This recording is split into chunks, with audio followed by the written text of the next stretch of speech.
Can you feature that awful creature? Can you feature that ugly creature? Creature features and feature features about creatures. Creature features. Now the strangest thing about this show on tune is its host, Bob Wilkens, and he brings it to you. Features and creature features and more creatures and more features.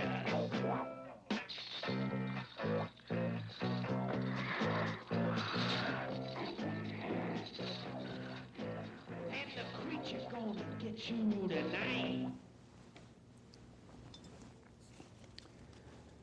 Welcome to your Super Ghoul station, TV2, right here in Oakland. My name is Bob Wilkens, and I'll be your host tonight for Creature Features.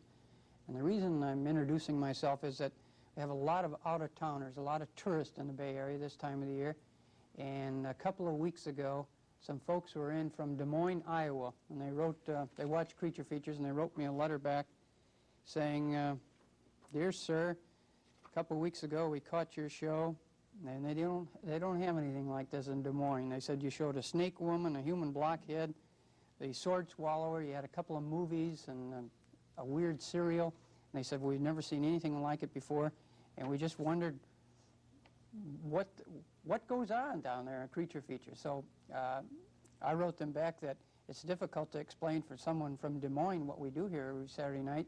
It's difficult to explain to someone who lives in Oakland or San Francisco who watches the show week in and week out. So anyway, we try to have some fun. We try to entertain you and sometimes inform you. For instance, tonight we have two movies, Target Earth and then The Werewolf of London will be along. But our special guest will be talking about Superman versus Spider-Man in just a minute. Then during the intermission, for you Star Trek fans, you'll meet Bruce Hyde, better known as Lieutenant Kevin Riley. He was in 2 episodes that very first season. And we've dug this guy up, and he's going to tell us about what it was like to play in Star Trek. And you'll have a chance to meet him in person tomorrow, Sunday, at the Federation Trading Post.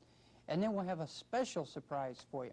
I'll talk more about that as this first movie gets on, Target Earth. Target Earth is a story about a robot, an army of robots from Venus. And of course, Switzerland, known for their watches, and Venus has always been known for their robots. And so that's our first movie. It's sort of a low-budget science fiction film.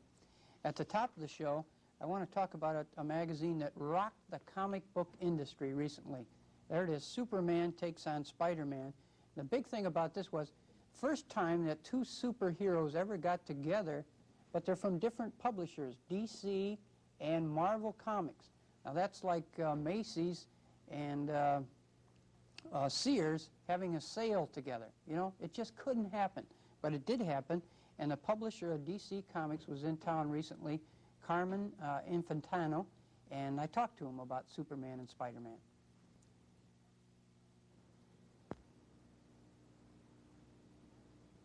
Carmen, it seems like to me that Superman through the years, let's see, he started in about 39. Just about. He's never weakened. He's always been around. Oh, yeah. Yeah, in fact, many times comics were considered finished, over with. Mm-hmm. Well, Superman has outlived titans like Life magazine, Look magazine. They're gone. He's still here. In fact, he's stronger than ever. He's now in every country of the Western world.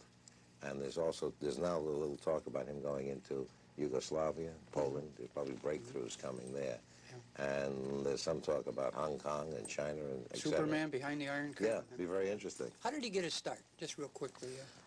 These 2 young men, Siegel and Schuster, tried to sell it. They tried to sell it everywhere. Then they went to national periodicals, which was a company in those days that just took old newspaper strips, pasted them up into a comic book, and then put them out. Mm-hmm. They had a magazine called Detective Comics. That's where our DC comes from. They figured they were going to start another magazine because that was doing fairly well.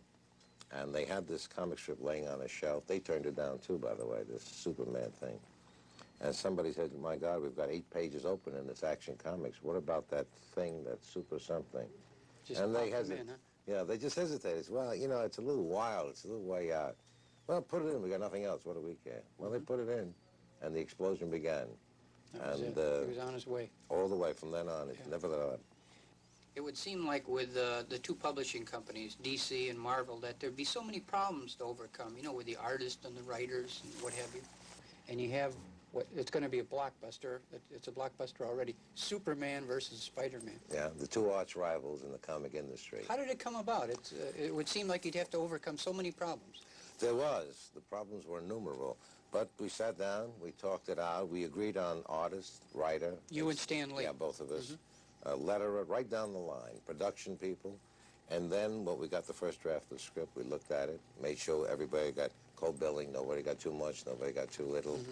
And we approved of everything. Then we went over the artwork, et cetera, et cetera. And it was unbelievably smooth.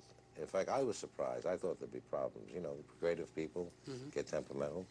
But everybody respected every other character, everyone else's character, and it worked beautifully, I think. Okay, now some fans may be wondering why Superman would need any sort of help or would want to take on the Spider-Man.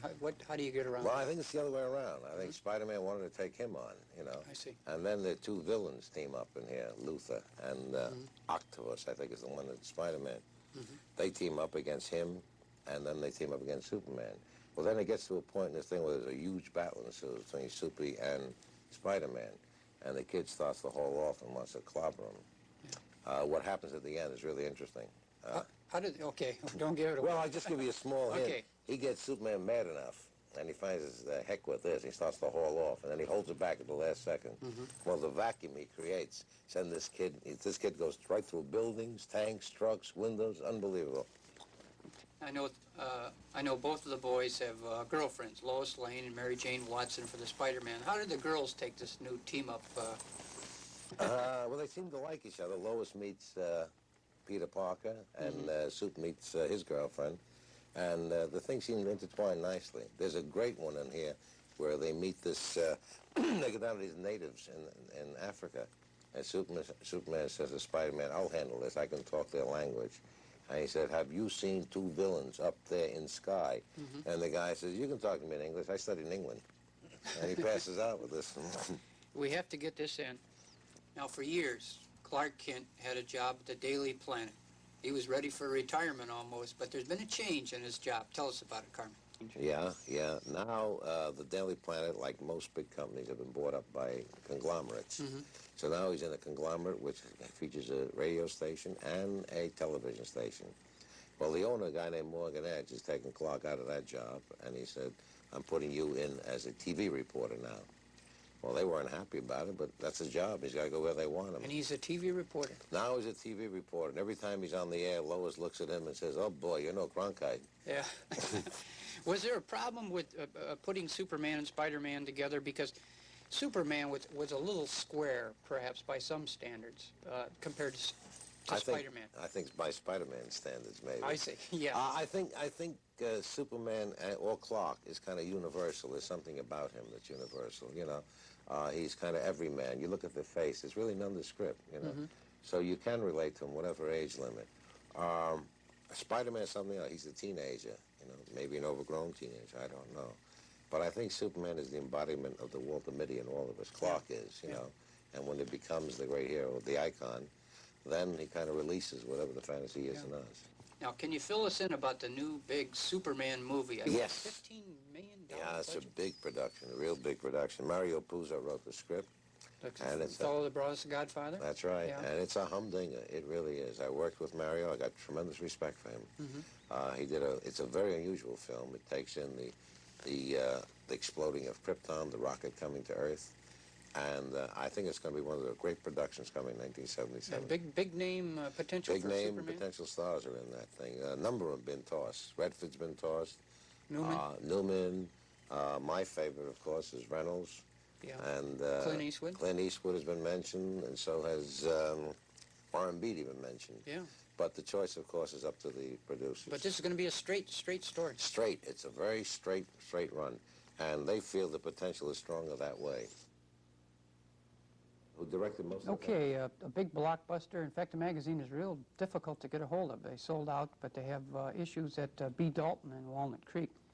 You might pick it up there. And my favorite for Superman would be Don Knotts. I hope he gets it. Gee, it'd be a break for Don. And that one thing I have to kid the newspaper people again. Clark Kent now works for a television station. And I discovered this about a year ago. Remember George Redding that used to work for us here at TV2? One day I saw him right outside the station changing clothes, and he had a big red S on his T-shirt. In fact, that's why they let George go here, changing clothes out there in the phone booth, but that's another story. George can be seen on Channel 4 now. Okay, coming up we have Target Earth, science fiction film. I have a surprise for you. Something that you see in that film is going to be on our stage here before the show's over tonight. Then we'll be back with a classic, The Werewolf of London, and our special Star Trek guest during the intermission. Okay, let's get the show on the road here.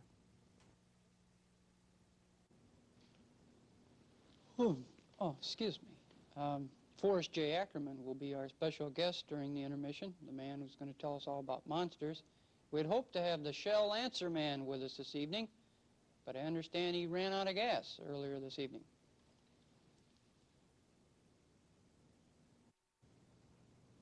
Tonight,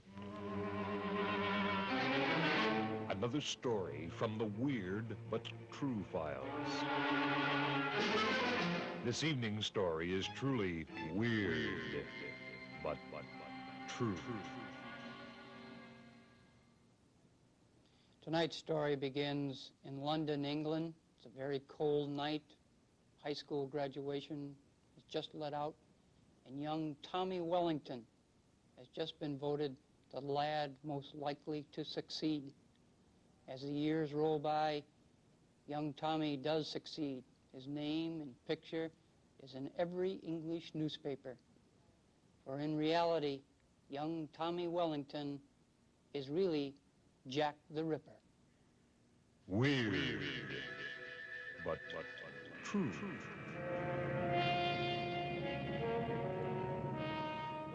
This has been another story from the Weird But True Files.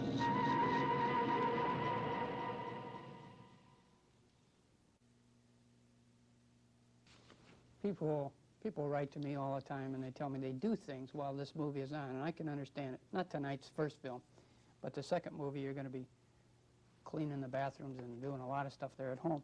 But this is incredible. I have to show you a picture. King Kong, of course, everybody's excited about that they're going to bring back King Kong. 2 movie companies are working on it right now. Judith Weston worked 4.5 months to knit a sweater for King Kong. She lives in Bolinas. Look at there. This is not a trick photo. There's Judith in the middle. There's the huge sweater.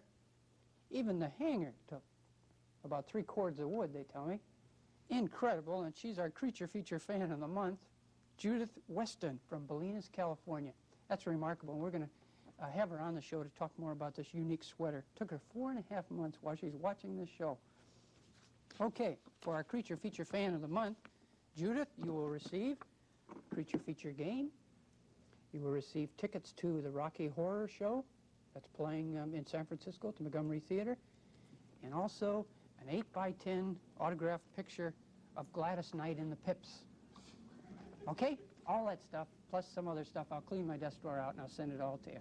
Okay, let's get back to the man with X-ray eyes.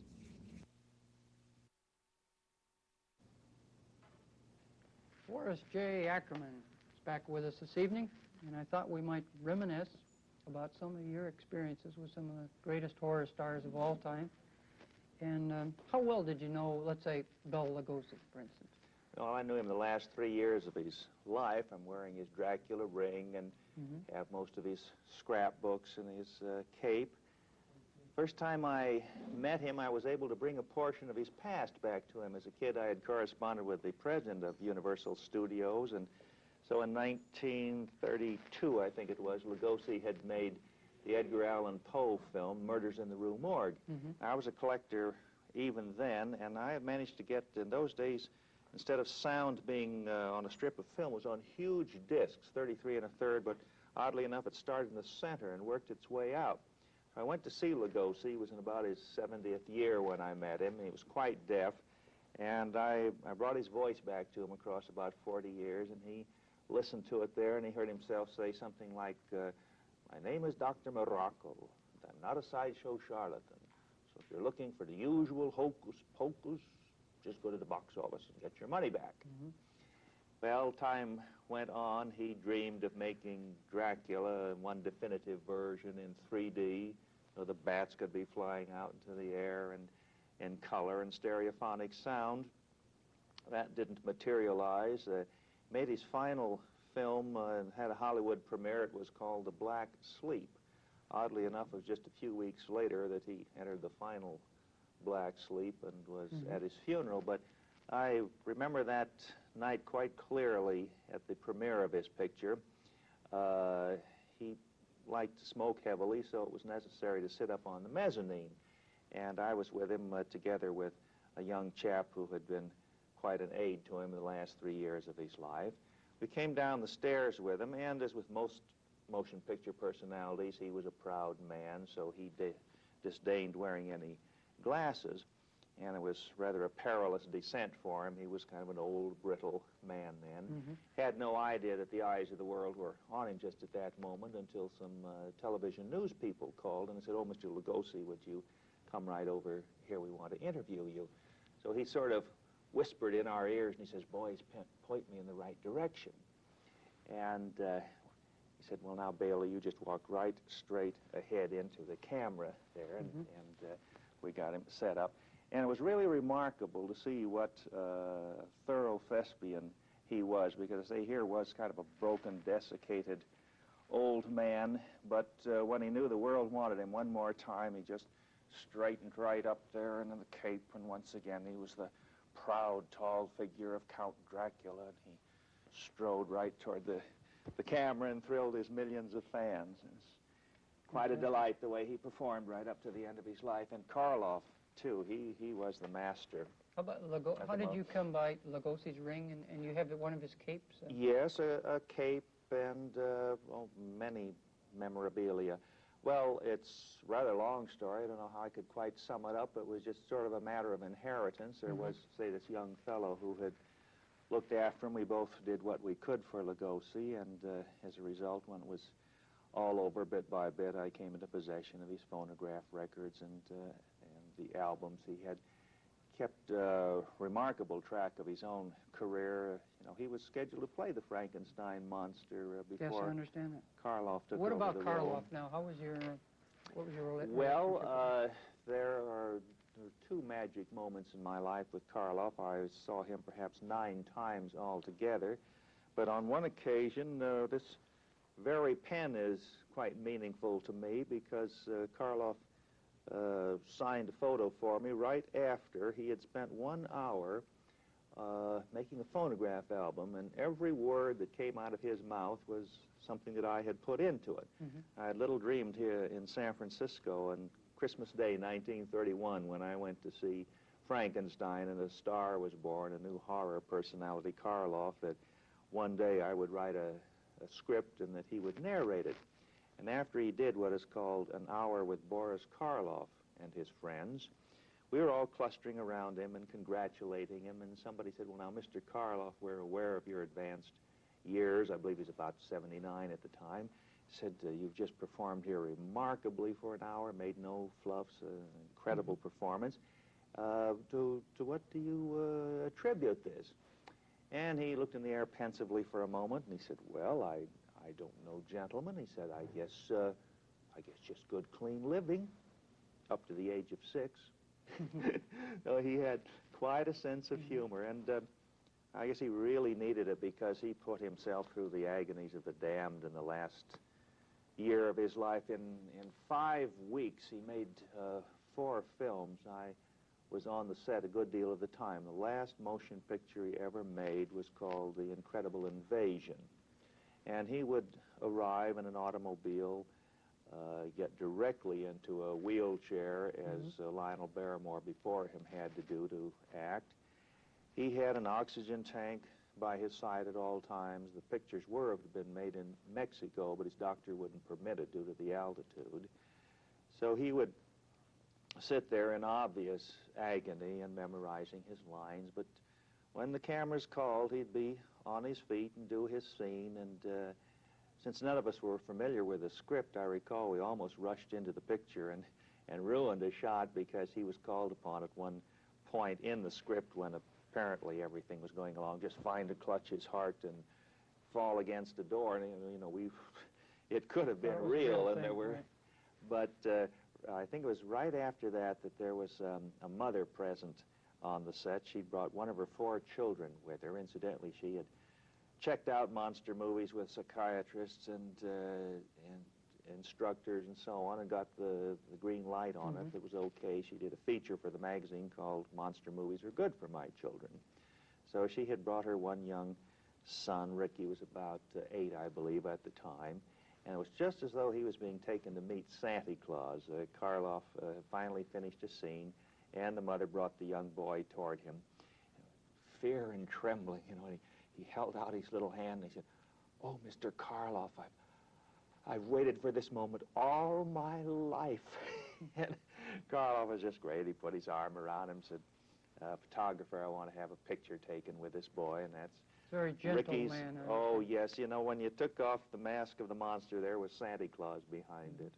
You recently heard from Lon Chaney Jr. He called you up on the phone. Talked with him on the phone. Yes, I had called to the attention of the monster lovers of the world, who are particularly fond of him because of his role of the Wolfman. They know him as Larry Talbot, the lycanthrope. And he's been in and out of the hospital. He's had an operation on an eye, and has just generally not been in good health at all. So I called that to the attention of his fans and created kind of a Frankenstein of my own. One day there we had 55 letters for him. When it peaked for a week, it was hovering right around the 50s. And 2.5 months or so later, those letters are still coming in every day. So his wife called me the other day, and then she put him on himself. And actually, this would be an excellent time. Take the opportunity to let his fans know how much he's appreciated. I could those just write, letters. Just write to Lon magazine, Chaney, we'll care of the magazine or care of this show, if you like. Forward them to me, and I'll see if they get to him. Is he suffering from the same ailment his father? He has. He's been cured, I believe, of something that's rather rare in modern times, beriberi. I thought that was something that only sailors out at sea contracted. Right. And when I spoke with him, he was very optimistic that toward the end of July, he'll be going back to Warren, Ohio, and appearing in the famous horror spoof, the play Arsenic and Old Lace. Oh, so he is going back to the theater, so he must be... If they feel sufficiently recovered, yes. How about some of the other folks? Peter Lorre comes to mind, Christopher Lee? Yes, well, I'm carrying around Telling the Time by Peter Lorre's last wristwatch. Is that right? Let me see. Well, Vincent Price and Lorre and Karloff were all together in a spoof that was made on the Raven. And, you know, Lorre was the smallest of the lot, so he had to do a little something extra to call himself to the attention of the audience. And I recall there was one scene that was simplicity itself. It required nothing out of Vincent Price, Boris Karloff, and Peter Lorre except to walk across a bridge. That was the way it was written.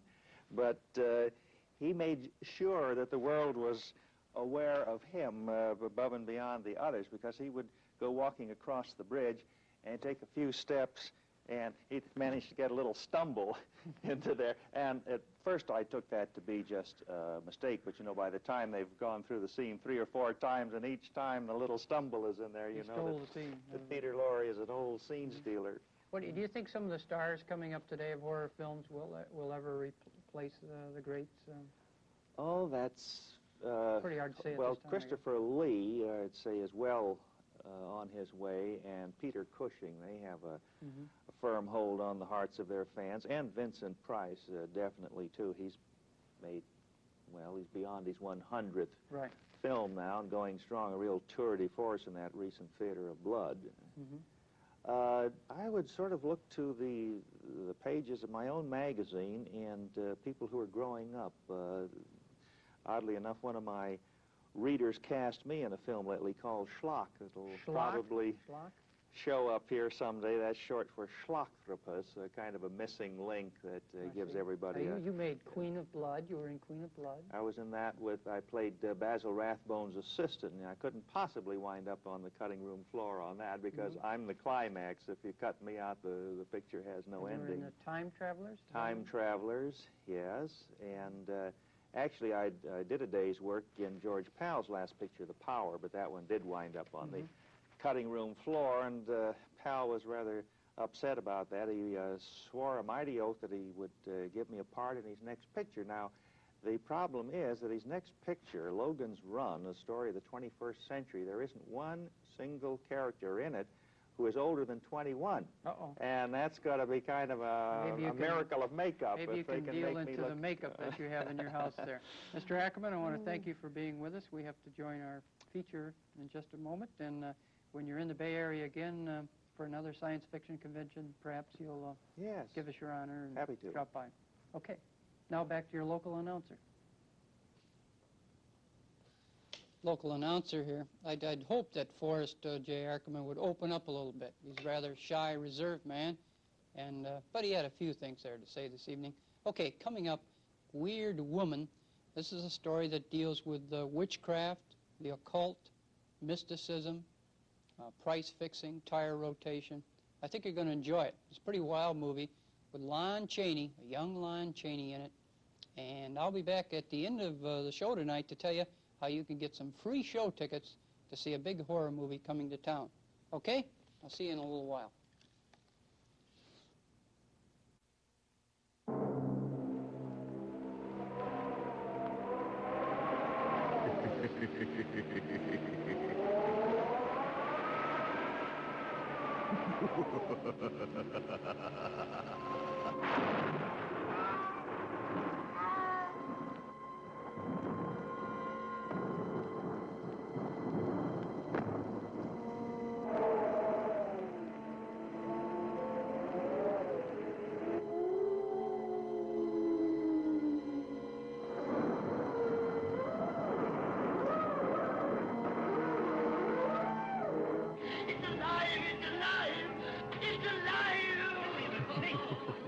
Bob Wilkens is alive, all right.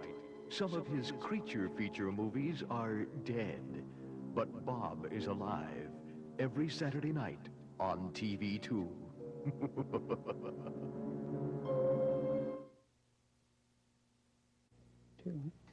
Okay, on our stage, this is an exclusive. The Jawa, this is the original costume that was used in Star Wars. And inside this costume, of course, is Tiffany Kurtz. And can you show us the eyes there? Look right at that camera there. Wow. Now, I know you can't talk with this on, but these characters were very short, and they collected scrap, and they didn't do very much on the desert there. I think it was a George Lucas idea. You shake your head yes or no. It was on the desert. It must have been very warm in that outfit, was it? Okay.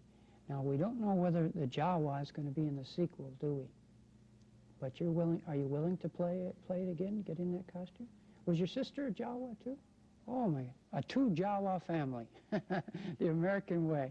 Okay, thanks for being with us. I know that's warm inside, so thanks for being with us, okay? Boy, wouldn't Captain Cosmic and Tutti 2 like to see that? All right, let's get back to tonight's movie. Bye-bye. We'll give you those addresses again where the Sounds of Space concert's going to be during the next break.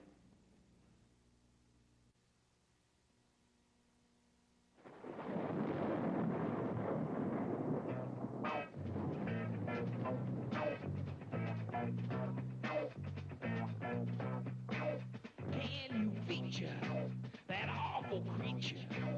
Can you feature that ugly creature? Creature features and feature features about creatures. Creature features. Now the strangest thing about this show on tune is its host, Bob Wilkens, and he brings it to you. Features and creature features and more creatures and more features.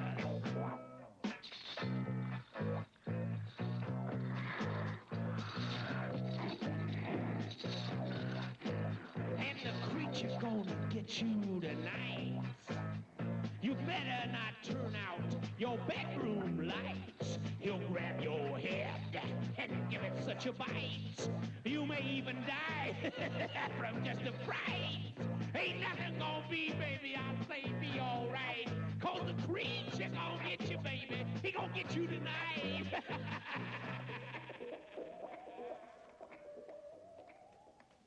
This bulletin just in, that's the way they do it, Walter Cronkite.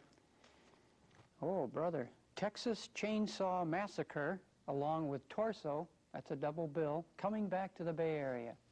By golly, they tried to get it in around Christmas time, but somehow the theaters didn't think it would work. That's quite a movie. Tonight's movie, a little disappointing, The Two Faces of Dr. Jekyll. I say that because in the early 30s, Frederick March made Jekyll and Hyde and won an Academy Award. And I could stand corrected on this. I think it's the only time a horror movie has ever won an Academy Award. There's been a couple of nominations here and there. Frederick March won it that year. And they've never made that movie. That was the tops. They've tried a couple times to make something similar. In fact, today on Channel 36, the afternoon movie had I, Monster, where Christopher Lee played Jekyll. And that was disappointing. And tonight it's a little disappointing, although it gets off to a pretty good start. Christopher Lee does not play Jekyll tonight. And Oliver Reed, you Oliver Reed fans, this was one of his first movies. In fact, he's not even in the credits. He plays a bully. He tries to punch somebody. Is it in a bar? You know, one of those big guys in the bar trying to punch people. So you might look for that, you Oliver Reed fans. Okay, 1978 is with us, and we're still here. And they talk about miracles. But anyway, I thought that in 1977, we tried to be too serious on the show. Too many serious movies, too many serious comments.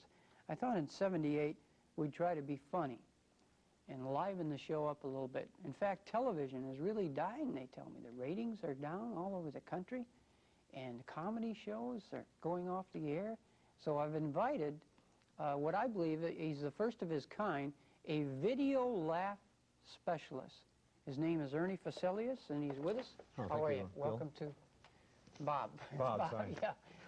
That's my vain attempt at humor. Yeah, video laugh specialist. Now, I've seen some of your work. It's very... VLS. VLS. VLS. That's what they call you in like the trade. VDS or, you know. Yeah. That's the degree. AMP or all those, IBM. That's right, very good. Yeah. I can see your mind works very quickly. I try. Yeah. And as I said, I've seen some of your work, and it's very, very funny. Now, do you do this just for businesses, or do you go into homes, or what? We go wherever we're called. It's kind of a unique service. I don't know of it being done anywhere else in the world, really. But since I got my degree in laughology, I figured this would be the thing to do, you know. Make use of this skill. Okay, now you told me you were in Cleveland last week at a Kentucky Fried Chicken meeting. Things were grim. Yeah. It was grim, and I got an emergency call, and I do these house calls. It costs a little more. Yeah. And went out there, and we kind of yacked it up with some rubber chickens and that kind of thing.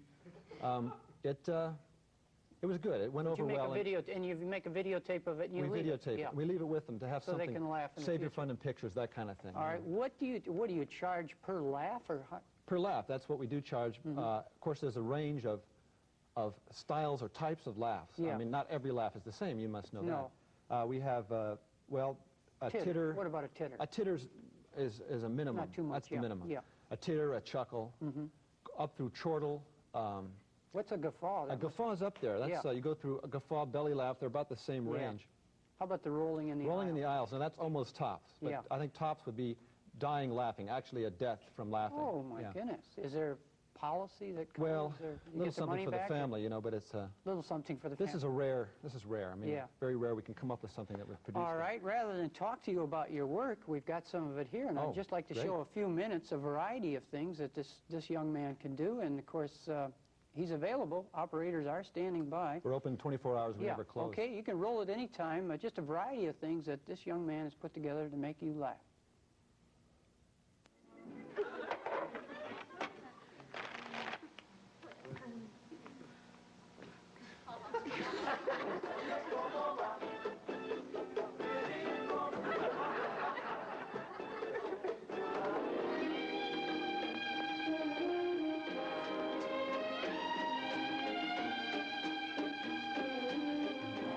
members, you might like to stroll past the end of aisle 6 to view our giant pyramid display of aerosol cheese. Thank you. Specials today, avocados 2 for $49. Chinese melon, 85 cents a pound. And while you're in the produce department, why not give those cassavas a squeeze? Attention shoppers, the store is closing in 5 minutes. Please bring all purchases to the counter. Bag boy on 3, please.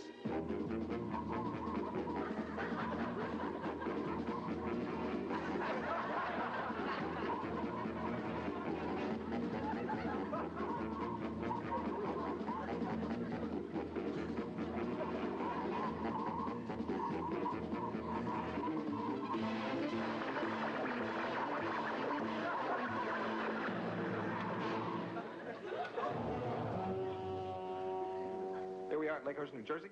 Here it comes. Here it comes, ladies and gentlemen. First transatlantic voyage. Here it is. It's about ready to dock. We can see it now. And yes, it's approaching the tower. And here it... Oh, my God! It burst into flames! Right before I can't believe it! I can't believe it! This is the worst thing I've ever seen!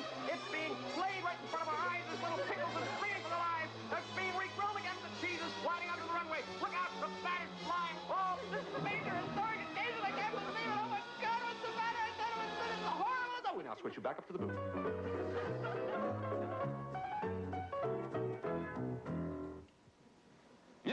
No, from Bifco Enterprises. It's the Jiffy Repair Pal. Fixes anything you can break. Quickly and easily. Watch this amazing tool work like magic to weld pieces of wood. Presto, and look, no ugly seam or line. Torn tissue? No problem. The Jiffy Repair Pal does all your mending chores for only pennies a day. Uh-oh, broken light bulb? Don't throw it away. Fix it today. Make all those runny, messy glues totally obsolete. Give new life to crushed containers with this nifty tool. So get the Bifco Jiffy Repair Pal, available now at hardware and variety stores everywhere. Makes a great gift. Yellow? What do you mean? Bring the OPEC file. What? Sign it. What? I don't care what NATO says. He said what? Well, who the hell does he think he is? I don't give a damn. Just close the deal. I'm the president of this outfit. I don't pay you to think. Just do it. Yes, you too can enjoy a high-paying, fast-moving career as a top-flight modern executive. Earn big pay and be your own boss. Learn to delegate responsibility and have subordinates do your bidding. Call Modern Executive Training Schools at this toll-free number now. Operators are standing by. Yes, you too can be so successful that you never use your arms again. Coat, we've got to make that meeting. Let's go. Is the limousine ready? Come on. Oh, got it. Somebody hold my wristwatch up. What time is it?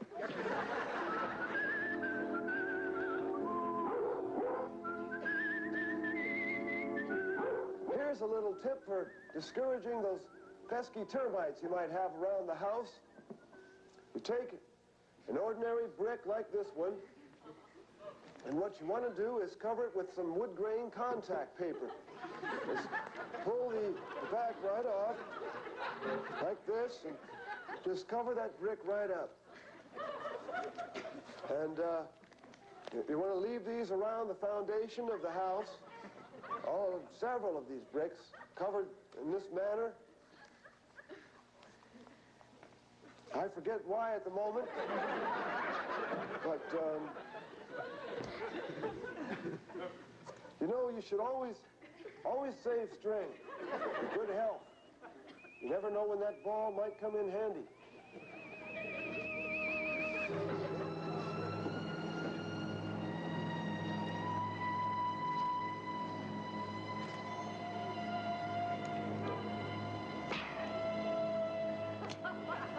Hey there, buddy, is this cab free?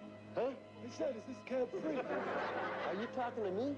Look, I don't got much time. Can you take me and my friends here to the Elks Lodge? We're really in a hurry.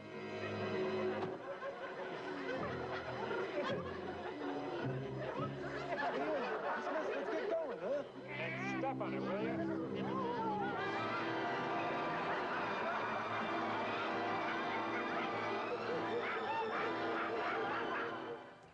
Well, I can see, you know, there's quite a few laughs there, my goodness.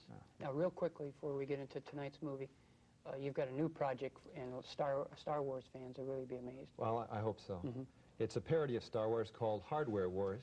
Okay. And the book is out already? It's amazing. Well, the film was really only done to justify the merchandise, because we have so many things. We have the Wait a minute, the merchandise came before the film? Oh, almost? yeah, Huh? yeah, definitely. That's a new trend, isn't it? Well, I don't think so. In other words, This is where the real sales are made, not the film. the film isn't really that good, but the merchandise is... Right, the merchandise is great. We have... Well, wait, before we get into the merchandise, just a quick clip now of Hardware Wars. Right. And actually, it's an excellent film because it won first place at the Concord Film Festival this evening. I don't know if it's first, one of the prizes. Well, it's in the top 40. Okay, just a quick clip from it. Okay, star Hardware. Fly along with Ham Salad and Chewchilla, the Wookiee monster, as they make their daring getaway. Bring your seat back to a complete upright position. Please extinguish your cigarettes and refrain from smoking. However, should a sudden change occur in the cabin, lock your tray table in place. Thank you.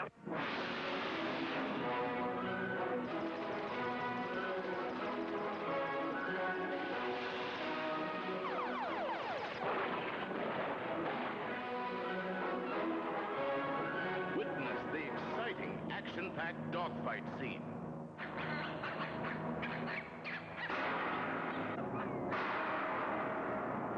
Experience the expensive, spine-tingling special effects as you become catapulted into the dazzling dimension of Dynaspace. They're still back there. They're gaining on us. Does this thing do light speed? You bet your asteroid, kid. Hold on.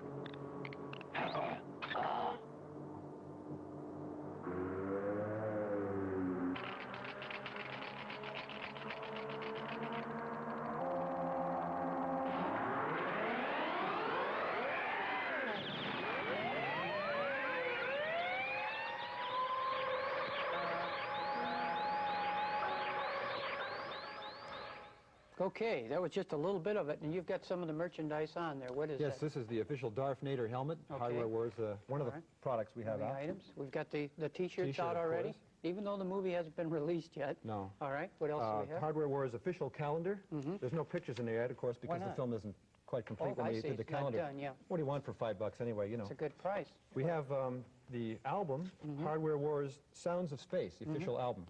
And, of course, the hit from that's the disco Hardware Wars. It's the 45. I played that earlier and nothing was on it. Is there any reason for On that? the Sounds of Space? Yeah. Well, anybody knows that space is a vacuum. Sound doesn't I travel see, through so space. it's a nice cover. How Yeah, I much think is that? This will run about $7, I That's a think. good price. We have also This was the space- book I think you were holding up Yeah. a moment ago. That's How about this little creature? that's one of the characters from the film. That's the space rat from the sewer scene. Whoa. Okay, and we've got this item. That's a scale model of one of the spaceships. Looks kind of like a toaster, but the actual spaceship was some 40 feet tall. Does resemble a toaster, yeah. Over here is the Debbie DeMilo here is modeling the T-shirt. We have the Fluke Starbucker official helmet, Okay. the lunchbox. All right. We have a game. We have Essence of Hardware Wars in a can. Oop. Oh. It also comes in a spray. Cute little trick. And something for you here. This is the Hardware Wars deodorant. It's a force stick, Oh, extra I see. strength. May the force be with you.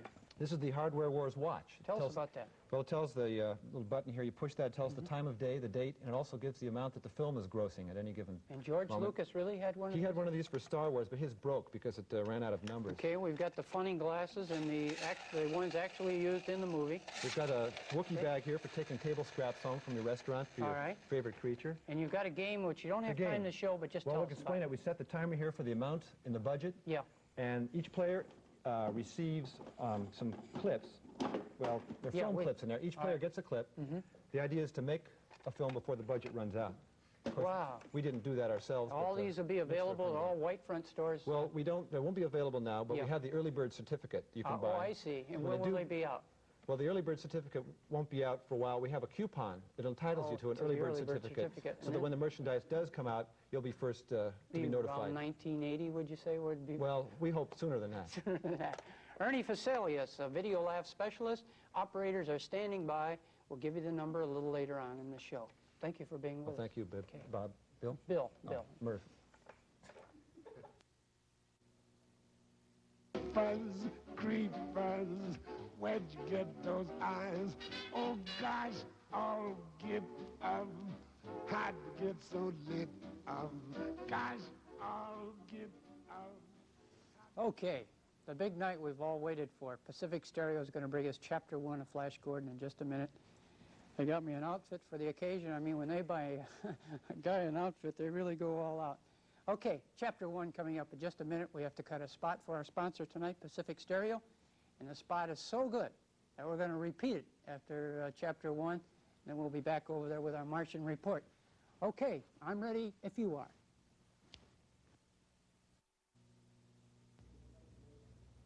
Okay, by the way, our second feature next week will be Equinox. That's with The Walking Dead.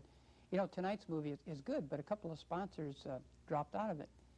Maureen, they make the stuff for the eyes. iGene, boric acid. All those people didn't want tonight's film, but we picked up the extra revenue from Foster Grants and Polaroid, the people that make sunglasses. They're heavy tonight throughout this first movie. Okay, of course, we have Flash Gordon coming up right at the end of this movie. And right after that, The Martian Report. The Martian Report. Don't miss it. A very unusual report from a Martian.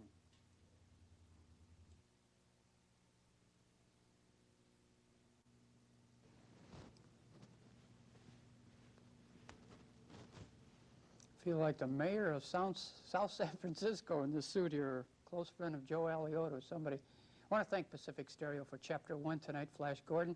All the stores are open tomorrow, Sunday. Just drop by and thank them for bringing old Flash back, okay? All righty. And the Pacific Stereo stores are all over the place, listed in the yellow pages. If there's not one near you, I suggest you move. Okay? Coming up now, the Martian Report. This is a news report like you've never seen before, and we're just going to play about 4 minutes of it. It's a half-hour show that plays here in the Bay Area. Here we go with the Martian Report. Attention, Earthlings, do not panic.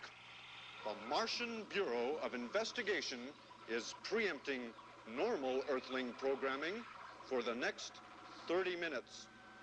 Maintain consciousness and stay tuned. Earth, the green planet, planet of mystery, has always fascinated Martians. We have marveled at these Earthlings from afar, astounded at their audacity, their cruelty, their humor. Finally, we had to send someone down there for a closer look. The Martian Bureau of Investigation selected Howard K. Martian, Jr., intrepid operative, spy and scholar, extraterrestrial anthropologist extraordinaire. Wherever Martian science leads me, there I will go.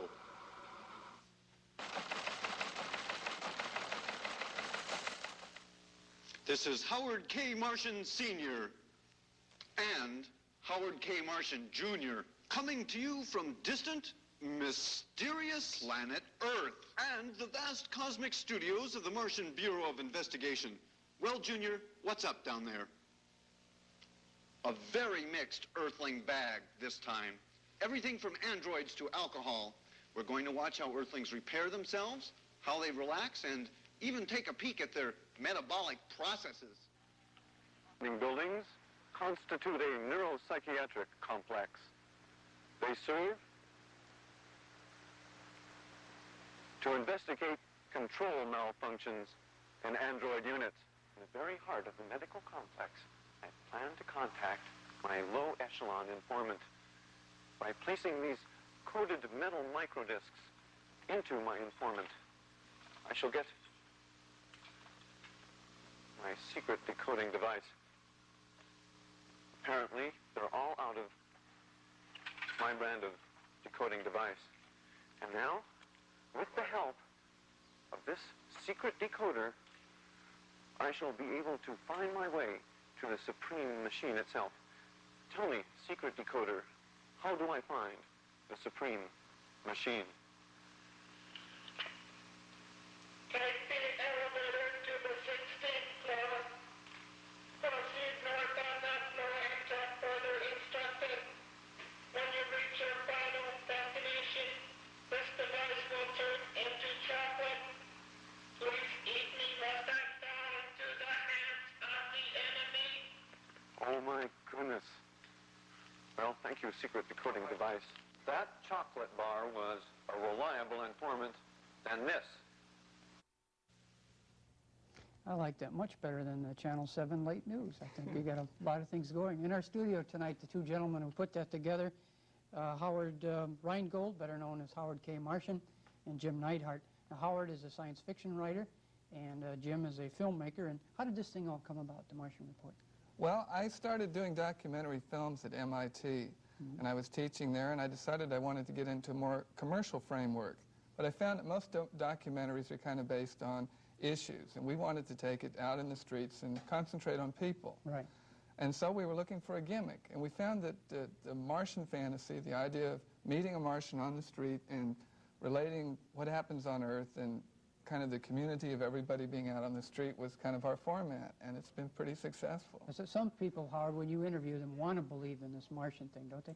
Oh, sure. That's the main thing, is to, if you get someone who's obviously from outer space, who says, this is a strange culture, people look around them and point out things that are strange. I agree with you, yeah. Usually they do, yes. Have you ever met other people who are from other planets on the street? Constantly. Venusians, Jupiterians. A lot of people seem to come right up and say, you know, I'm from another planet too. Yeah, and that's not just in Berkeley, but all over the place, right? All over the place. It seems to be a pretty widespread belief that not everybody is what they seem. Yeah. Now, we just showed a small portion of the Martian Report. Where can some of our fans see it on a weekly basis? Well, you can see it in San Francisco on cable channel 6 on Tuesdays and Thursday nights. Tuesday it's at 7:30 and Thursday it's at 8 o'clock. Okay. Now, what projects do you have coming up in the near future on the Martian Report? Well, next week we attack the Anthropology Convention, American Association of Anthropologists at the Fairmont. Yeah, you actually will go there and see what's happening. I'll write through them. Yeah, okay. And, the week after that, we're going to start a riot on Clement Street. Okay. 40 or 50 young Earthlings could be involved. All right. Now, I know that you would like to see it, and probably a lot of our fans, I'd like to see it on one of the bigger stations here in town. That's And if there's a sponsor out there tonight who would like to get into the Martian Report, why, just contact me. We'll pass the mail along to these two gentlemen. If there's a sponsor who would like to get on this show, let me know too.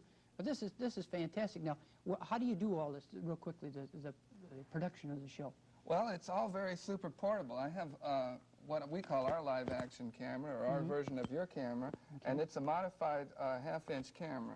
And he uses a radio mic, and we just, takes about 10 minutes to get together. We have a crew of 2 people, and we just kind of hit and run. Fantastic. And this is all done, for the most part, on videotape and then a mixed film. And pretty much done in real-time segments. Okay. The Martian Report. Again, you can see it on Channel 6. Right. In the San Francisco, that's in the immediate San Francisco area. Right. That's right. On Cablevision every Tuesday and Thursday. And we hope that we see you on one of the bigger stations one of these days, okay? Okay. God knows we need funnier news here in town. Okay, speaking of things being funny and things being from outer space, wait till you see our second feature. It's really a dog, and I'll be talking more about that. We'll have some news for you Star Trek fans too, okay? So don't go away. Okay, that's it. John Agar, by the way, was the ex-husband of Shirley Temple, for you trivia fans. Clint Eastwood, that was one of his first films. He was a part of the jet pilot there. Some of the earlier works of Clint, Francis in the Navy, Revenge of the Creature, The First Traveling Sales Lady, and a lot of television, Highway Patrol with Broderick Crawford, Navy Log, Maverick. In 1957, Clint Eastwood left Universal Studios. He was making $100 a week. He asked for $125, and they said, get out of here. And they said he had problems anyway. His voice was too soft, and he squinted a lot. So they let Eastwood go. And, of course, they were right. Nothing ever became of him. I think he owns a restaurant in Carmel. Clint Eastwood. All righty. Next Friday night, we have this brand new film for you starring Robert Shaw. An isolated house. 3 women. One by one, they come face to face with a reflection of fear. A reflection of fear. Rated PG. Robert Shaw, Sally Kellerman. Very unusual film. That's next Friday night. Okay? Get your big Empire of the Ants entries in the mail, and I'll see you next Friday and Saturday night. Okay? Bye-bye.